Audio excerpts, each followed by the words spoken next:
Looks like we're live streaming already. Hey everyone, it's Karen here. I'm going to plug my ears in. Sorry, a bit unorganized. I didn't expect it to go live straight away. Sometimes you press that button and you have to put in all the details. Sometimes it just goes straight to live. Well, today it went straight to live. How are we all? Probably no one watching me at this point.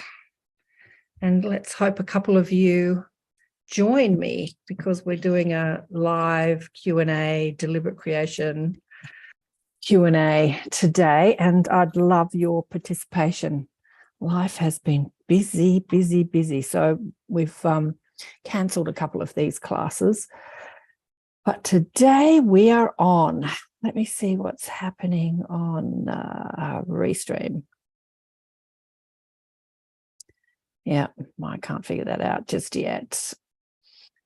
So I was having a discussion with my daughter this morning about shyness. We went to an amazing festival over the weekend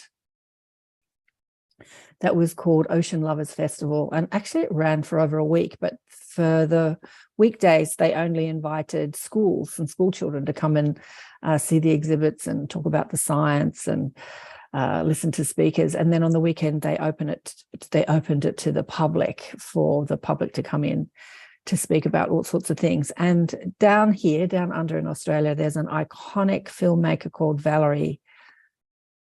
I've gone blank on her name. Taylor. There we go. Valerie and Ron Taylor. I grew up with her. And she was diving into the ocean and making films about the ocean. You know, she's been doing it for over 50 years. I think she's in her late 80s now. She's quite elderly. Anyway, she was one of the keynote speakers. Amazing that she's still on the planet, and amazing that she's still swimming in our oceans. And she was speaking about sharks. Anyway, for people that know me, you know that my daughter is a shark activist, and she has had an incident with a shark and swum with sharks many times. So she's sitting in the audience, and I said, you should be up on that stage talking. And she said to me, I'm not ready. And I had a discussion with her this morning about shyness. And we were talking about shyness. She said, next year, I'll talk at the Ocean Lovers Festival about my experiences in the ocean, which are extensive. She's actually on all over, television, in documentaries and series. But standing on stage is quite a different thing, isn't it? When you're putting yourself out there and you're standing on stage to a live audience and you've got people staring at you as you talk, it can evoke some of the biggest fears that we have in life. And I said to her that in order to do what I do, at the moment I'm just talking to a camera, but I've stood on many stages and in many festivals and done workshops and presented in front of many people. I had to overcome my shyness. I was so shy. Even as a kid, when they asked me to stand up and read from a book, it terrified me. If I knew that was happening that day, I used to fake sickness and say to my mother, I don't want to go to school. I was so terrified of actually speaking in front of people.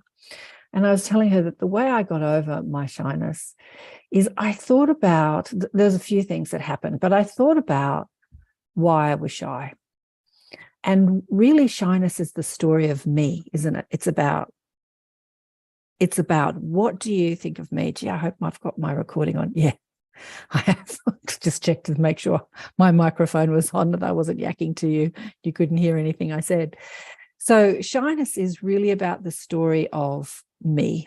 What is it that you think of me? It's about your own self-criticism and self-judgment of yourself being projected onto an audience, and you're thinking that they're thinking the same about you as you're thinking about you. And so it is a great personal growth workshop, really, to put yourself out there in front of crowds. I did it during a personal growth workshop because as I saw people stand up and share their stories, I couldn't do that. I couldn't stand in front of a crowd and share my stories and ask questions in front of a crowd. It terrified me. And I thought about, what if somebody asked me one day, if there was a room full of people, say there were thousands of people in a room and the building was on fire, right? And somebody asked me to go out on stage and tell people that their lives were in danger and they needed to exit the building straight away. Would shyness come into it if I was in action in service to others? And I thought about it and I thought, no, I would do that readily without any reticence. I would go out there and speak in front of thousands of people and not be shy, because I knew I was in service to them. I might be saving their lives. And so when we think about shyness and we take the focus off ourselves and put it on in service to others, as I sit here today talking into the camera, I'm in service to you. I'm in service to the people listening. And that is the focus that I have as I reach out or I stand on a stage. And I remember watching, of all people, Celine Dion singing on the stage in front of thousands of people and tuning into her energy, you know, empathically or intuitively, tuning into her energy, and how she had no sense of shyness at all as she sung to thousands of people and was putting on this concert. Obviously, it was televised. I was watching it on, you know, streaming platform, and thinking, you know, she understands that she has this amazing gift, which is her voice, and she's actually giving that gift to the people witnessing her. And so again, there was that energy moving out and that energy of giving that just took away all her shyness or all her stage fright. And I just thought, wow, this is really, as I said before, a personal growth workshop or a deliberate creation workshop. When we want to achieve something by speaking in front of people, we have a message, we want to share our story, because as you know, I have the show and I have many people that contact me that have amazing stories that they want to share, and they've never shared it with anyone for fear of ridicule, for fear of what people will think of them. Again, this shyness thing. Will people think I'm crazy? And people have sat on amazing spiritual stories or ET encounters or, you know, near-death experiences or astral projection experiences or amazing experiences, miracles happening in their life, because of this fear of what will you think of me? I think I read in the book Conversation with God years ago, it's none of my business what I think you think of me. It's one of the lines in the book. Isn't that great? It's none of my business what I think you think of me. Because we can get so stopped in our lives by contemplating what others think of us. Again, it comes down to this shyness thing or this fear of ridicule. It's just fear. It's just false evidence appearing real. So how can we overcome that? When we tune into who we are and what we're giving this world, this service that we're giving this world, and how that's affecting others, then that what you think of me disappears, because the dominant vibration, the dominant intent is I'm in service to you. I'm here to help you. I'm, you know, so if you're putting a Band-Aid on someone that's cut themselves, you're not thinking about what do you think of me as you're doing it. You're just doing it to help somebody else. And I think that that's really important. I've got a couple of thumbs up. Is anyone who's listening online, who we got? We've got a few people watching. Stacey. Hey, Stacey. Lovely to see you here. Love the way you spell my name. Fabulous. The capital A. Wonderful. Has anyone got any questions about overcoming shyness? I wanted to talk today about overcoming shyness, being deliberate in who you are as a starseed, light worker, light weaver, difference maker, here to make a difference in the world. Because these are the people that are attracted to me, that are attracted to the work, because I'm a teacher of teachers. I help people get their music out of them, as Wayne Ty used to say. I had an amazing man in a session the other day that said to me, I've been watching your shows for 7 years. And I'm like, wow, that's commitment again. But it took him 7 years to actually reach out. And he is somebody that's in the mainstream world doing his thing. And he has so many spiritual experiences that he's never shared with anybody. Again, that fear of ridicule. And my counsel to him is share. Speak about what you know. Speak about your experiences. Speak about things that you're interested in, your passions. And don't worry what people are going to think of you. Some people are going to ridicule you. Some people are going to call you crazy, woo-woo, hippie, whatever. You know, I've had all the names, hippie, mung bean, idiot. You know, I've had all those names thrown at me over the years especially from my family, who are quite conservative and, are not into all this stuff. But it really doesn't matter what other people think of you, because what you think of another or what somebody thinks of you has nothing to do with you. It's always about how you perceive yourself.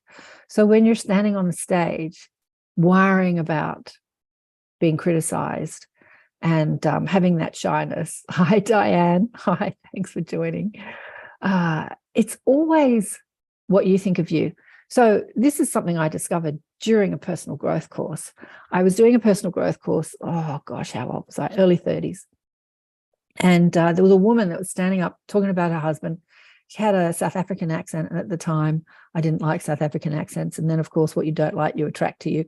Well, I attracted so many friends from South Africa that all had South African accents, so I quickly got over that criticism. But anyway, I was in my critical mind, and I was criticizing this poor woman mercilessly in my head. And she kept standing up, asking questions about her relationship. It was a personal growth course, and she was trying to understand, why there was dysfunction in her relationship with her husband. And I was sitting there screaming in my head, shut up, sit down, I can't stand you, you're driving me crazy. Anyway, I think I've shared this story many times, but it's a brilliant story. So I went to lunch and I was exhausted because I'd been in my critical mind. And when you're in your critical mind or your judgmental mind or your stressful mind, it pinches off your energy and it exhausts you physically, mentally, and every other way, emotionally. So I went to lunch and I was exhausted and I couldn't talk to anybody, but I sat there thinking, what is it that has me so upset about this woman? Like, why am I so upset about this woman? Why am I so angry that she's doing a personal growth workshop and she's standing up asking questions? This is what we're all here for.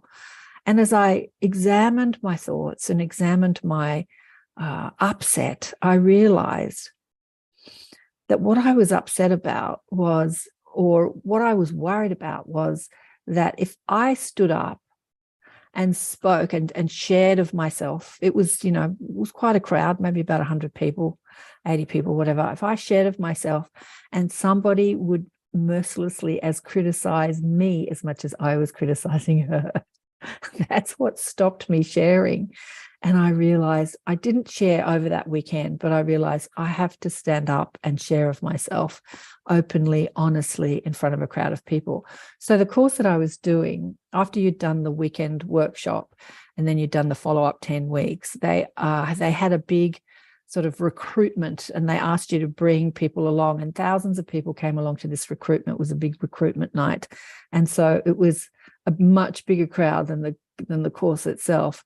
And I made intention that I was going to stand up and speak in front of this crowd in my early 30s, and I was terrified. And I found myself sitting in the front row, right underneath where the speaker platform was. And so when they were picking someone, would you like to come and share of your experiences over the course? There I was right there. I put up my hand tentatively, and the person behind the podium looked at me.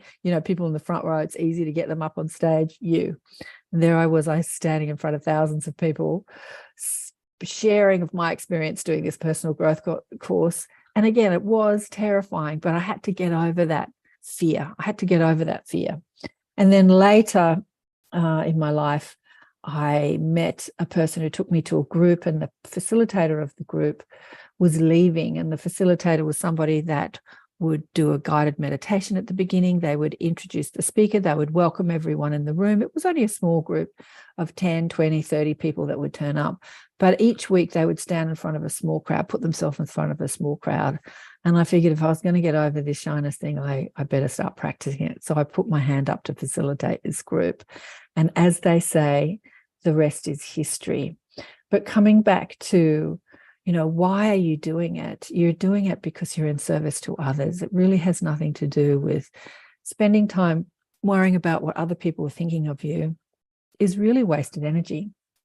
If you really want to serve humanity, it's just a waste of space. It's the story of me, isn't it? We're so conditioned to me, me, me, me. What's in it for me? What do you think of me? There's a great line in Beaches. I think it's with Bette Midler and Hershey. The name will come to me, where Bette Midler plays the actress, the gregarious actress, and she hasn't seen her friend for a long time, and she's made all this money and she's got the big apartment. And she says, look at this and look at that and look at my dog and look at my husband and look at my apartment. And then she says, enough about me. Let's stop talking about me. Let's talk about you. What do you think of me? I just think that's hysterical. Let's not talk about me. Let's talk about you. What do you think of me? Anyway, so that's who we are most of the time, isn't it? We're always thinking about me, instead of projecting our energy out with, and like, how can I serve? How can I offer my talents or who I am in service to this world? And when you do, that whole shyness story disappears. So Diane and Stacey, have you got any shyness stories you want to share or any questions about this? No. I wonder if I'm live on Facebook.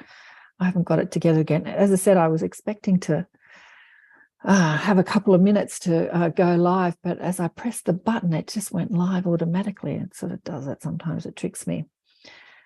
All right, so what else has been happening in my world that I wanted to talk about? Deliberate creation. So deliberate creation, yeah, I am live on Facebook.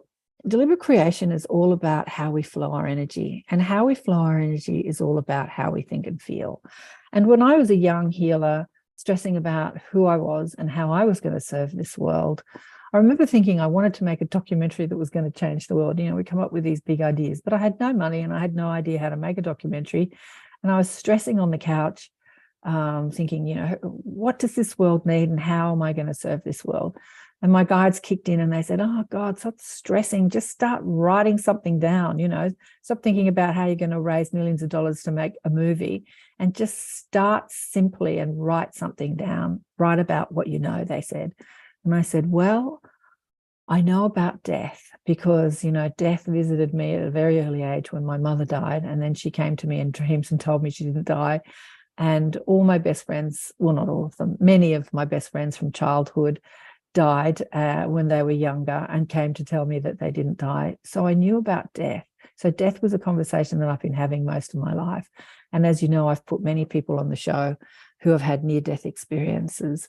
And then, as we get older, people die. There was one year where I think I counted like 12, like one a month of people died one year. And there's just a lot of death. So when I asked the guides, what is it that needs to be addressed in this world that causes the most stress and pain, they said death, because death causes so much pain, this grieving and this thing about loss. And if we're being deliberate in how we create our reality, do we really want to engage in that energy? When you speak to the people who have left this world, who have transitioned out of this world, they are not unhappy. In fact, most of them are in absolute bliss. And I say most of them because there are different experiences that you can have when you transition out of this world. But for the most part, we re-emerge into pure positive energy, and we don't take with us any of our stressful thoughts, any of our resentments or hatreds or upsets, any of our illness. So somebody I had known most of my life transitioned the other day, and she was quite sick for a long time. When I say quite sick, she was very sick for a long time. And when she came to me after she died, she just was so peaceful and serene and beautiful. And I have to say, she was involved in the Sydney Kirtan community, and some friends of mine sung her into death. And she died very peacefully because she wasn't at peace in her life for the most part. Hence, she started her spiritual journey, because the stress of not being at peace in her mind sort of pushed her into a spiritual journey, which is what contrast does, doesn't it? And she was so serene and peaceful. And then not too long ago, another friend of mine transitioned, another long journey with cancer, a couple of years with cancer. And he was terrified of dying, in fact. And he started to examine all his spiritual beliefs. He had been in the conscious community in Sydney for a long time. And he, I thought that he was sort of lined up with what we spoke about. But when push came to shove and death was knocking on his door, he started to really examine what he believed. And he told me in uncertain terms that he didn't believe in what I believed in and spirit guides and all that sort of stuff. And then after his transition, he was teaching me from beyond, this world, from his broader perspective. And he was this master soul. When I asked him about his fears and worries in his lifetime, he just said to me, wasn't I a great character? But, as humans, we have this opportunity to take on this role as the non-believer. We have an opportunity to not believe in truth the illusion of separateness from who we are as an extension of the source, as an extension of love. In this world, we are given this opportunity to experience who we are not, and then to return to who we truly are. And we can do that or not. And I think that most people who are lined up with the work that I'm doing, and I call you teachers of teachers. Oh, I've just seen your message there, Diane. You know, you are somebody that is on that journey of returning to love and returning to your true self, and also wanting to help others do that as well. Let me see this. I had a parent-teacher conference on FaceTime yesterday, and it went well. I've had visitation type dreams of my dad who passed away in 2004, and he was totally blissful and mysterious in a funny way to get my attention. I know they can do that, can't they, Diane? They're just great. They can really do that. They have such great sense of humor. When I say they, we, you know, when we're not stressing, can have such great sense of humor. Susan says, when my dad died, I was in the middle of a class on communicating with spirit. I asked him how he was, and I got the most joyous, I'm free. It was so comforting. Oh my God, this is going to make me cry. I know, right? I know. And I know that the people that are attracted to the work I do get this, but I find that this is a message that is really hard. Okay, do I want to reframe that? That has been really challenging to convey to people who are experiencing death. So when I was at the celebration of life, because the woman who died, who was my first stepmother, she didn't want a funeral, but we still had a celebration of her life. This is what we called it. And there wasn't a eulogy or anything. There was just people singing and reading poetry, and then they played her reading some poetry because she's really into poetry. It was really, really beautiful. And then we, you know, sat and spoke, you know, after the service in the chapel, was at the crematorium. We sat outside and shared stories of her. And it was very beautiful. But there was so much sadness, even in this celebration of life. It's like when someone dies, the protocol is to cry and be sad, because if I'm not sad and suffering over your death, that means I didn't love you very much. Is that how it goes? Really? Is that how it goes? Like, if I'm not suffering over your decision to exit the matrix, to transition back to pure positive energy, to finish your journey here or die, then does that mean I didn't love you enough? That's kind of the mainstream collective understanding, isn't it? If you're not crying at someone's funeral, you didn't love them very much. And I just don't think, as we move forward as a human race, that this is where we should stay stuck in that box of suffering. As my guide said, when I said, what is it that creates the most amount of suffering in this world? And they said, death. This thing around death. People, for the most part, don't understand what death is. And so, as I said, death started visiting me as a kid, and when Mum died, and every single person that died came to me either in a dream or as a spirit guide when I was awake, and said, I didn't die. There's no such thing as death. I'm not dead. I had a friend who died. She was 40. She was one of the thalidomide. Do you remember thalidomide? It was a drug given to pregnant women in the 60s. And a whole lot of deformed babies happened because of this rollout of this drug. And anyway, so she was one of those, and she died at 40. The doctor said she wouldn't live to 5. The doctor said she was going to die as a baby, and then she wouldn't live to 5, and then she wouldn't be a teenager, and they kept killing her off. But she did last to 40. I had a dream of her one night, and I'm sitting next to her chatting, and I said, hang on, aren't you dead? Didn't you die? And she said, no, I didn't die. And we're arguing about her being dead in my dream. It was hilarious. And then the next morning I rang, this is actually in my first book, Return to Love. I rang a friend of mine because I had dreamt about her, who was also close to her. We went to school together, one of her friends. And I said, hi, Julia, how are you going? And she said, oh, it's amazing that you called. I had a dream of Nikki last night, who was my friend that had died.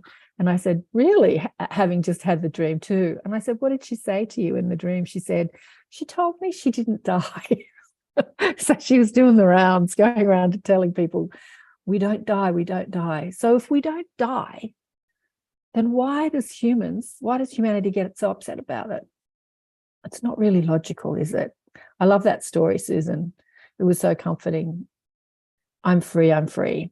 So going back to the story of me, the shyness story. Why do we get shy or fearful of public speaking or putting ourselves out there on YouTube or setting up a podcast or whatever we think we want to do with our lives, and fear of ridicule or shyness stops us? Again, it's that story of me. What will you think of me? What do I think of me? It's all the story of me. And death is the same. When you think about the person that has transitioned and how joyous and free they are, then how can you grieve over that?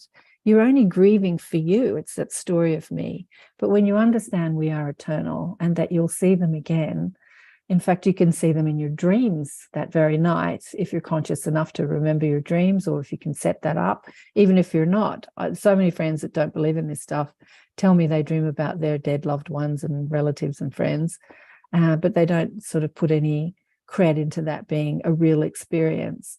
But we are always together. We're never alone, because that is the illusion of separation that we get to experience here in this physical dimension. The illusion that I have lost you or lost somebody, when in truth we are never, ever separate. I cried while my dad was dying, but once he passed, I stopped. It was a weird feeling. Haven't cried since. Oh, this is Stacey. You're making me cry. Just wish I could see him in my dreams. I miss him so much.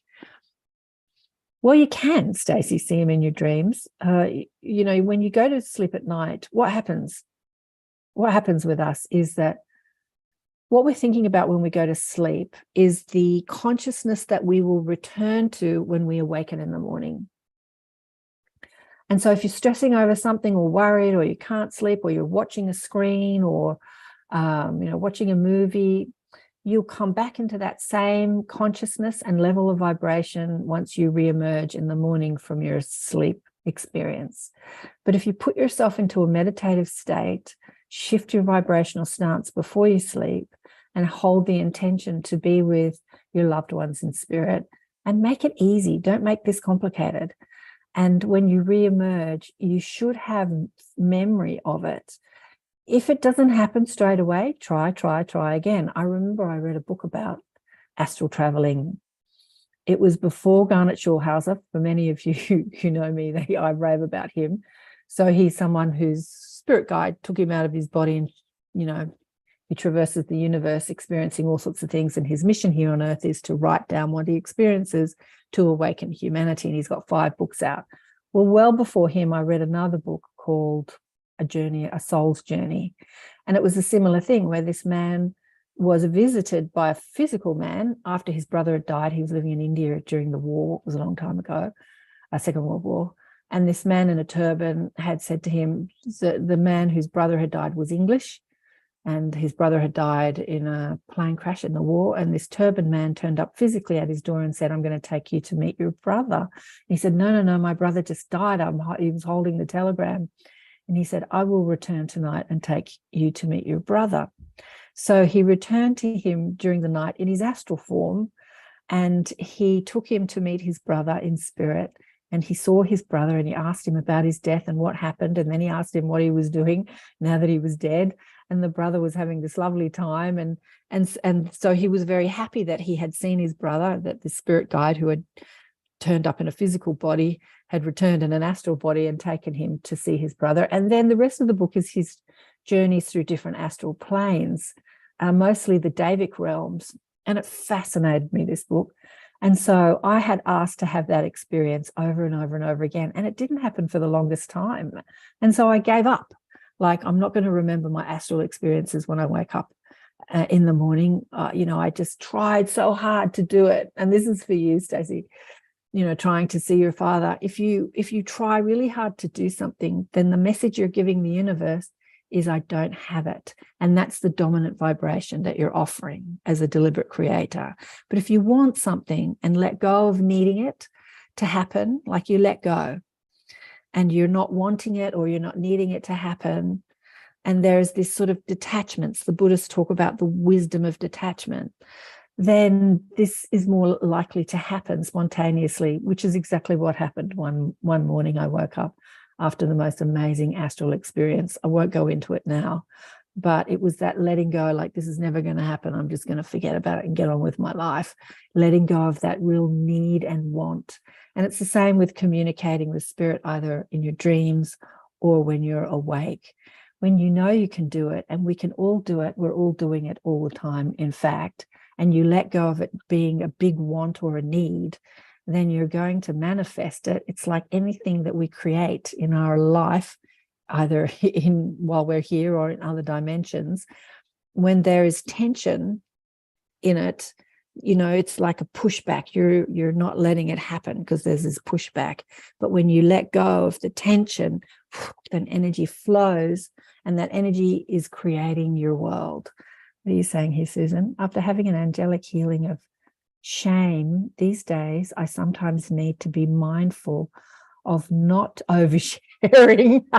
That's great. Speaking my truth to audiences isn't appropriate for the truth to the audiences isn't appropriate for. Oh, I see what you're saying. Yeah. Well, I wouldn't worry about that. Some people are going to hear you and some people aren't. But as I was saying to my client the other day, it's amazing when you start to be more open about what you've experienced or what you know or what you're into, and you think people are not going to be into it, how they say, look around, they go, yeah, I'm really into that too. There are so many closeted spiritual people out there, or closeted people that have had like near-death experiences or astral projection or dreams of loved ones. And I think that as teachers, like we all are, like the people I attract, when we're open about our experiences or open about what we believe, thanks for that, it allows other people to be more open to, and it gets the conversation going, and it expands the consciousness. The media would have you focused on the tragedies of life or celebrity or gossip. We're bombarded with these messages of where to place our focus. And so if we want to place our focus in a way that is going to expand the consciousness of this world and evolve this world, we have to start opening to these conversations in places where we feel it's not appropriate, and make it appropriate. At work, you'll be amazed. Some people will go crazy. I was watching something yesterday on television, and again, this ridicule, there's so much collective thought form out there of, if you think you'd speak to dead people, you're crazy. Or if you think you believe in aliens, you're crazy. It's still perpetuated through our media system. Like they've decided that if your name is Karen, you're a crazy lady that's rude and whatever, like, how did that story get perpetuated? I know I went to school with 5 Karens. I know so many Karens, and they're all the most beautiful, helpful people. But, this dumbing down of humanity and consciousness is still operating here on Earth. And so for the light workers, like how my newest guides are galactic. Yeah, Susan, exactly. For the light workers, it's up to us to get over our fears and to be open and courageous and to speak about what we understand and what we know and what we've experienced. I remember being at a friend's quite a few years ago now. She is someone that I've known for years. She's not really into the stuff I talk about, but she's just the most beautiful, loving person. She's got 1 million kids. She married a man with 1 million kids, and there was just, she was busy. She didn't have time to think about this stuff. And then they bought old homesteads in the country and turned them into wedding venues. Beautiful. And I was up at one of her wedding venues one Christmas, and she invited a friend over, and she had a tattoo. And I asked the woman about her tattoo because it was quite intriguing. And she started telling me about the tattoo, and I looked at her and I said, "You've had a near-death experience." And her eyes just lit up, like she didn't have anyone in her life that understood what she was going through. And she said, "Yes, I have." And the relief in her face that there was someone she could talk about it. And this is what happens. We get so fearful of what people think of us that we don't express what's happened to us. Yeah, talk about your galactic guides. I often think, Susan, and anyone else that's listening, I've been talking about extraterrestrial beings and our Star Nation family and higher consciousness beings that oversee our planet. They think it's hilarious that we don't talk about them, or that we're considered crazy when we do talk about them. I think about how in our future, not too distant future, it'll be such a reality. It's already becoming reality in the mainstream media. They're talking about UFOs, and they're even shooting things down that they're calling UFOs. The word UFO is really getting expanded within the consciousness, the collective consciousness. But I probably, maybe not in my lifetime, maybe it depends how old I live. But in the not too distant future, the reality of who we are connected to the cosmic brotherhood will be just a part of the normal way we operate. And we'll think about people who said you were crazy for believing in aliens in such a different way. It's going to be exciting. You just heard about that. Someone being called a Karen. You're right. Where on earth did that come from? I don't know, Stacey. I really don't. I really don't. The love they bring is amazing. Right, they do. Exactly. The highest conscious beings, the love they bring is amazing. But yeah, I don't know where the Karen came from. Maybe someone had a bad experience with someone they call Karen. Like, it takes one person to start a trend, right? A meme or a trend. And then they said, all sort of aggressive, opinionated, grumpy women, that sort of busybodies that are telling you what to do, where to put your garbage. That busybody, that's the energy of a Karen, right? That they say in the most. And they decided that they started, and they're like, ha ha ha. Somebody says, yeah, Karen, and then it just takes off. Someone posts it on Insta. But we can do the same, right? If you can do it for the negative, you can do it for the positive. What can we start and make it a meme that's positive? Like, if you don't believe in extraterrestrials, you're crazy. We could start that. Or if you don't believe in life after death or in psychic ability, you're crazy. We could start that.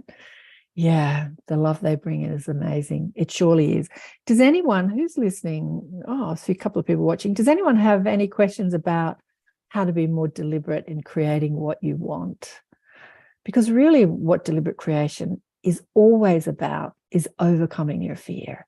So whatever you think that you want, you believe that in the having of it, you'll feel good or you'll feel better. Whether that's health in your body or money in your bank account or love in your life or overcoming shyness or overcoming grief or illness or sickness, it's always a move out of negativity towards positivity, a move away from the density back into the light. And the best way I know about doing that is to reconnect to the source of who I am. You can do that in many ways, in meditation, in your dreams, in watching podcast shows, reading books, is that to be reminded of who you are, and then to convince yourself or to remind yourself on a daily basis that I am love. As Blossom Goodchild, as the Federation of Light through Blossom says, the mantra, I am the light, I am the truth, I am, what does she say? What do they say? But that mantra of reminding yourself who you are, I am the truth, I am the love, I am the way. I can't even remember. And through Paul Selig, the guides through Paul Selig have a fabulous mantra. I know who I am in truth. I know what I am in truth. I know how I serve. I am free. I am free. I am free. So reminding yourself on a daily basis of who you are. I know who I am. I know what I am. I know how I serve. I am the light. I am the love. I am the truth. I am free. I am free. I am free. For the most part, the messages that we're bombarded with on a daily, hourly, minute by minute basis through our media system, through magazines, through every commercials on the street, is that you're not free, you're not the light, you're not the truth. It's that dumbing down. So as light workers, we're here to expand the light here on planet Earth and to remind people of the light within them. And that light literally distinguishes the fear, and the fear is the underlying belief of all stressful thinking, of all suffering is connected to fear, is connected to this feeling separate from the truth of who you are, as the light, as the love, as the truth, as the freedom. And really, that's the galactic message. That's the message that our galactic brothers and sisters are bringing us. They're bringing us a message of who we really are. I know, I love Paul too. He's amazing, Paul Selig's work. I say that his books are mandatory reading for anyone on a spiritual path. His books and Francis Key's books, The Team, I love those books. Of course, the Conversation with God books changed my life many years ago. So Neil, I had Neil on the show last year. Was it last year? I think it was. Neil Donald Walsh in the beginning of last year. And he's written many books. He had a new book out that he wanted to promote. He's written many books, but yeah, the first 3 books in the series just rocked my world and changed my life. And Kevin Briggs' books on consciousness is amazing. Garnet Schulhauser's books are amazing. There's many books to read, but reading books and listening to podcast shows are great. But unless you start to embody what you're reading, it's just entertainment. It's reminders, and entertainment can be reminders, but really starting to embodying that. And that is telling yourself a different story about who you think you are. That is what deliberate creation is about. For the most part, everything that we think we can't have is because of how we judge ourselves. I'm not enough. I'm not good enough. I'm fearful. I'm not brave enough. I'm not thin enough, fat enough, young enough, old enough. I'm not enough. I'm not enough. Is this story that we perpetuate, or that humans perpetuate, which stop us in thinking that we can have what we want. A lot of people around money feel that money is worth, and money has nothing to do with worth. And yet we get tied up in this conditioning that says, you know, I'm not worthy. I'm not worthy to charge this for my services. We get so confused about who we think we are. And when we return to the truth of who we are as an infinite creative potential, an extension of the source, how can the story of not being enough ever be true? Really, how can any of it be true? And so whenever you're experiencing a stressful or traumatic thought, it is because of what you're believing as truth about yourself. And as you all know, if you've been listening to me for a while, I love the work of Byron Katie, who asks you to challenge your stressful thoughts. Is it true? Is this true?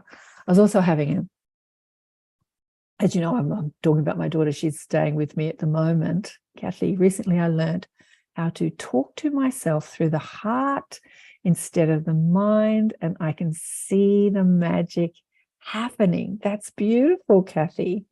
That is beautiful. That is absolutely beautiful. Yeah. Oh, excuse me. I just had breakfast. Yes. Speaking to yourself through the heart and through the mind. Look, I had this a few years ago. I was editing a show, and I was in my critical mind, because when you're editing, you're in your critical mind. And I was having a critical thought about the person I was editing, thinking, no, she's a bit over the top, isn't she? Not a bad thought, just a bit of a critical thought. And my guides, because she was doing an activation thing, and my guides said to me, okay, Karen, what we want you to do is we want you to go back and revisit that part that you were editing and get out of your head, because I was in my critical mind, and into your heart and listen to what's happening through your heart. So it's just literally bringing your focus out of your mind and just placing your focus on your heart. And then I listened back to what she was doing. She was singing and light language and all sorts of things. And I listened with my heart, and I had a completely different experience of what I was witnessing. You know, this is after I had recorded her for the show. And I just burst into tears at the beauty of what I was witnessing. And it just made me realize that we miss so much when we're in our heads, in that critical mind. And if we could just drop out of the critical mind into the heart, there's so much beauty to be witnessed and to be heard and to be experienced. And in this world, there's so much beauty to go for a walk in nature while you're in your heart, or to meet someone. Kathy, thank you for this. To meet someone from a heart-centered space instead of witnessing them with your eyes and criticizing what they look like. They're fat, they're old, they're thin. I like their outfit. I don't like their outfit. They look like somebody I know. You know, we're in our critical mind. But to meet with through the heart and to really feel this other person as you, because we are all one. It is that egoic critical mind that creates the illusion of separation. Thurston, thanks for the emojis. Yeah, I lost my train of thought, looked at the emojis. Yeah, it is that egoic experience that we can meet some other person who is us, like Blair Steyer would say, he's just God doing it his way. Like we're all God doing it our way. So we're all one in truth, but we're all donning a different personality and mind body experience. But can we meet people from that space? So you are me and I am you. And through that heart experience, we all need to drop into our hearts. I love that. Thank you, Kathy, for that. Thanks, Susan. Beautiful. Well, I'm going to go. I thought I would just pop on. It's been great to chat with you all. I do these deliberate creation chats this time. It's a Sunday evening in the Northern Hemisphere, a little late for Europe, unfortunately. I think it's like 3 a.m. in the morning for Europe. It's a Monday morning here in Australia where we get together and share stories and swap our deliberate creation stories. I call it Deliberate Creation One-on-One. It is by donation. I offer it free or by donation. If you've received anything from this talk, class, transmission, I do appreciate your donations. There's always a link, I think, under the somewhere there's a link. What have I got going on here? Stories of the Afterlife. Oh, live with Jacob Cooper. Oh, I didn't set that up. I've left the old story on because I was live with Jacob recently. I thought I set that up on Restream. Oh, that's because it went straight through. Right. Okay. A few technical issues this morning. I'll change the sorry, we're not live with Jacob Cooper. That was last week. If you want to see the chat that I had live with Jacob Cooper, just go to my YouTube channel and press the live and you'll see it there. It's also on my Facebook pages, on Accentuate the Positive page, and my profile, which is also Accentuate the Positive, and the Awakening Empowerment Network, which is our Facebook group.